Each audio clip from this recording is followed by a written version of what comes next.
Hello viewers, this is Suman Dutta. তো আজকে present হলাম ত্রিপুরা এসটিজিটি এক্সামের জন্য কিছু গুরুত্বপূর্ণ প্রশ্ন নিয়ে। তো আশা করব সবাই ভিডিওটা প্রথম থেকে লাস্ট অবধি নিশ্চয়ই দেখবে এবং অবশ্যই সবাই প্রথম থেকে লাস্ট অবধি দেখার কেন কষ্ট করবে, কারণ এখানে অনেকগুলো প্রশ্ন আমি এক্সট্রা কিছু তোমাদের সাথে শেয়ার করে থাকবো, ঠিক আছে? তো হরপ্পায় কোন প্রাচীন শহর খনন করা হয়েছে? মহেঞ্জোদারো, ঠিক আছে? মহেঞ্জোদারো। তো কিছু কিছু বাংলা এখানে ভুল আছে, কারণ ভুল থাকার একটি কারণ এখানে যে ফ্রন্টে টাইপ করা হয় পিডিএফে কনভার্ট করার পর সেগুলো চেঞ্জ হয়ে যায়। জানি না কেন, এটা মনে হয় এমএস ওয়ার্ডের মধ্যে কোনো সমস্যা হচ্ছে। তো আমি সেই ওয়ার্ডগুলো ঠিক করার চেষ্টা করব। কোন জৈন শিক্ষক অহিংসা ও সত্যকে গুরুত্ব দিয়েছিলেন? মহাবীর। বিম্বিসারের পরে মগধের শাসক কে ছিলেন? হ্যাঁ, এটা হবে অজাতশত্রুকে অজাতশত্রু। সারনাথ স্তম্ভে কোন শাসকের শিলালিপি পাওয়া যায়? অশোকের। থাঞ্জাভুরের বৃহদ্দেশের মন্দির কে নির্মাণ করেন? রাজা চুল, ঠিক আছে, রাজা চুল। কোন বিশ্ববিদ্যালয় বৌদ্ধ শিক্ষা ও পাণ্ডুলিপির জন্য পরিচিত? নালন্দা। শিলায় খোদাই করা মন্দিরের জন্য পরিচিত পল্লব শাসক কে ছিলেন? মহেন্দ্র বর্মন। দিল্লি সুলতানতকে প্রথম সুসংগঠিতভাবে একত্রিত করে মুসলমান শাসক কে ছিলেন? ইলতুৎমিশ। কুতুবউদ্দিন আইবক দিল্লি সুলতানাতের প্রতিষ্ঠাতা হলেও ইলতুৎমিশকেই প্রথম শাসক হিসাবে বিবেচনা করা হয়, যিনি সুলতানতকে বা সুলতানতকে সুসংগঠিত ও সুসংহত করেছিলেন। দিল্লিতে সুফি কবিতা ও আধ্যাত্মিক সঙ্গীতের জন্য কে পরিচিত ছিলেন? সেটা হলো আমির খসরু, ঠিক আছে।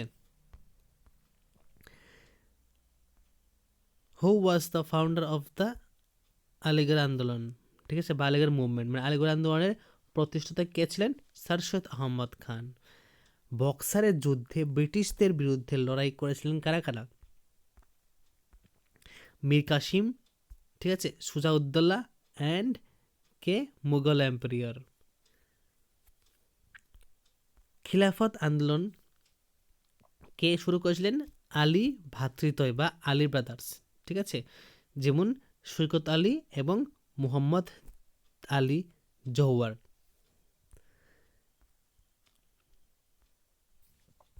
এটা ঔরঙ্গজেব আছে, এটা ঔরঙ্গজেব, ঠিক আছে, ঔরঙ্গজেব, ঔরঙ্গজেব। তো ঔরঙ্গজেব, আর এটা হলো শিখ, তাহলে শশিকার খ শিখ, বানানটা ভুল হয়েছে। শিখ সংঘাতের সময় মুঘল শাসক কে ছিলেন? ঔরঙ্গজেব, ঠিক আছে। 1857 সালের প্রথম ভারতীয় স্বাধীনতা যুদ্ধ কে শুরু করেছিলেন? মঙ্গল পাণ্ডে। বঙ্গের দেওয়ানি যখন দেওয়া হয়েছিল তখন ব্রিটিশ গভর্নর জেনারেল কে ছিলেন? Lord Clive. কে ছিলেন? Lord Clive. স্থায়ী বন্দোবস্ত ব্যবস্থার প্রতিষ্ঠাতা কে ছিলেন? কর্নওয়ালিস। স্থায়ী বন্দোবস্ত ব্যবস্থার প্রতিষ্ঠাতা কে ছিলেন? কর্নওয়ালিস। বঙ্গে স্বদেশী আন্দোলনের বিখ্যাত নেতা কে ছিলেন? বিপিন চন্দ্র পাল। কে? বিপিন চন্দ্র পাল। শেরশাহ জমির রাজস্ব ব্যবস্থাকে বাস্তবায়ন করেছিল আকবর, ঠিক আছে। শেরশাহ যে ভূমি রাজস্ব ব্যবস্থা ছিল সেটাকে বাস্তবায়ন করেছেন কেন? আকবর। তো হর্ষচরিতকার বাণভট্টের রচিত। মাদ্রাসে রায়তওয়ারি ব্যবস্থা কে চালু করেন? Thomas Munro. Thomas Munro. কবে? 1820 সালে।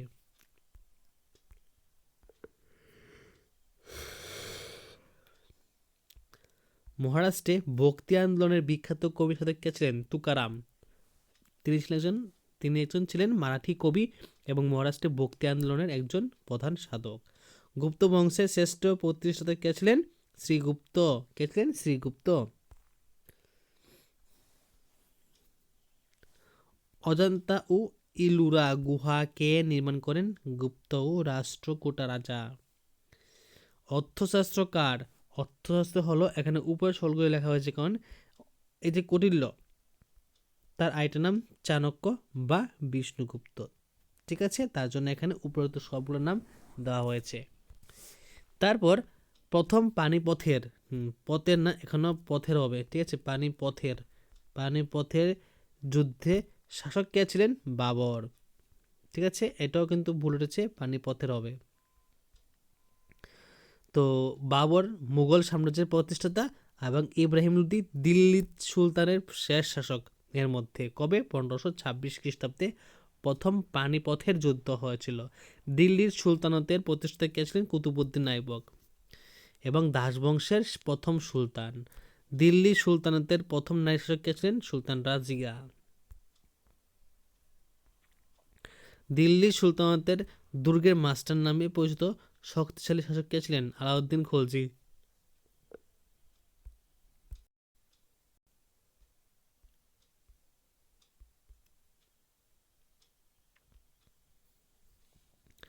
তো রায়তারি বন্দোবস্ত কে চালু করেন? Thomas Munro. এটা কি হবে? এটা হবে মুনরো। ওকে, কি হবে এটা?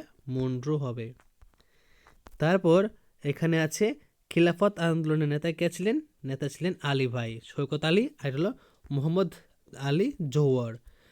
তো ভারতে জাতীয় কংগ্রেসের প্রতিষ্ঠাতা বা প্রথম অধিবেশনে সভাপতি কে ছিলেন? উমেশচন্দ্র বন্দ্যোপাধ্যায় বা ব্যানার্জি। কবে? 1885 সালে। কোথায় অনুষ্ঠিত হয়েছিল? বোম্বাইতে অনুষ্ঠিত হয়েছিল। ঠিক আছে, কংগ্রেসের প্রথম অধিবেশন। পলাশির যুদ্ধে শাসক কে ছিলেন? সিরাজউদ্দৌলা। তো 1757 সালে তিনি কি ছিলেন? বাংলার নবাব ছিলেন। তো এই যুদ্ধে মির্জাফরের বিশ্বাসঘাতকতার কারণে ব্রিটিশ ইস্ট ইন্ডিয়া কোম্পানি জয়লাভ করেন। রাজস্থানের বিখ্যাত ভক্তি কবি সাধু কে ছিলেন? মীরাবাই। ডেকান অভিযান চলাকালীন মুঘল সম্রাট কে ছিলেন? আকবর। বঙ্গে স্থায়ী বন্দোবস্ত কে চালু করেছেন? কর্নওয়ালিস। কবে? 1793 সালে। অবৈধ আন্দোলনের নেতা কে ছিলেন? মহাত্মা গান্ধী। 1905 সালের বঙ্গ বিভাজনের প্রতিক্রিয়ায় কোন আন্দোলন চালু করা হয়? স্বদেশী আন্দোলন। আমাদের সৌরজগতের সবচেয়ে বড় গ্রহ কোনটা? বৃহস্পতি। বৃহস্পতি হলো সৌরজগতের বৃহত্তম বড় গ্রহ। কোন গ্রহকে প্রভাতী তারা বলা হয়? প্রভাতী তারা বলা হয় এখানে ভেনাস মানে শুক্র গ্রহকে। তারপর পৃথিবীর আকার হলো চ্যাপ্টাগোলক বা জিওড। ঠিক আছে, পৃথিবীর আকৃতি এরকম জিওড এর মতন। দিন রাত ঘটে অক্ষের আবর্তনের কারণে, মানে রোটেশনের কারণে। পৃথিবীর ভূপৃষ্ঠ ও কেন্দ্রের মধ্যবর্তী স্তর হলো ম্যান্টেল। ঠিক আছে, ভূত্বকে বলে ক্রাস্ট আর কেন্দ্রকে বলে কোর। গলিত ম্যাগমা ঠান্ডা হয়ে যে শিলা হয় তা হলো কি? আগ্নেয় শিলা। হিমালয় গঠিত হয়েছে ভূত্বকের ভাঁজ পড়ার ফলে। পৃথিবীর চারপাশে বায়ুমণ্ডল ধরে রাখা কার কাজ? মাধ্যাকর্ষণ শক্তির কাজ। উচ্চতা বৃদ্ধির সঙ্গে তাপমাত্রা হ্রাসের হারকে কি বলা হয়? তাপমাত্রা হ্রাসের হার। ঠিক আছে, যাকে ইংরেজিতে বলে টেম্পারেচার ল্যাপস রেট। বায়ুচাপ সবচেয়ে বেশি থাকে কোথায়? সমুদ্রপৃষ্ঠে। উষ্ণ উচ্চচাপ থেকে মেরু নিম্নচাপ পর্যন্ত প্রবাহিত বায়ু হলো কি? পশ্চিমীয় বায়ু। ঠিক আছে, তো বিষুবরেখা নিয়ে কোন ধরনের বৃষ্টিপাত হয়? প্রবাহজনিত বৃষ্টি। তো আজকের জন্য ক্লাসটা এখানে শেষ। আশা করবো সবাই প্রথম থেকে লাস্ট তুমি নিশ্চিত দেখেছো। যা দেখেছো তারা অবশ্যই উপকার পাবে, কারণ এখানে আমি অনেকগুলো গুরুত্বপূর্ণ প্রশ্ন নিয়ে আলোচনা করছি। দেখা হচ্ছে একটা গুরুত্বপূর্ণ ভিডিওতে। সবাইকে অসংখ্য ধন্যবাদ প্রথম থেকে শেষ অবধি দেখার জন্য।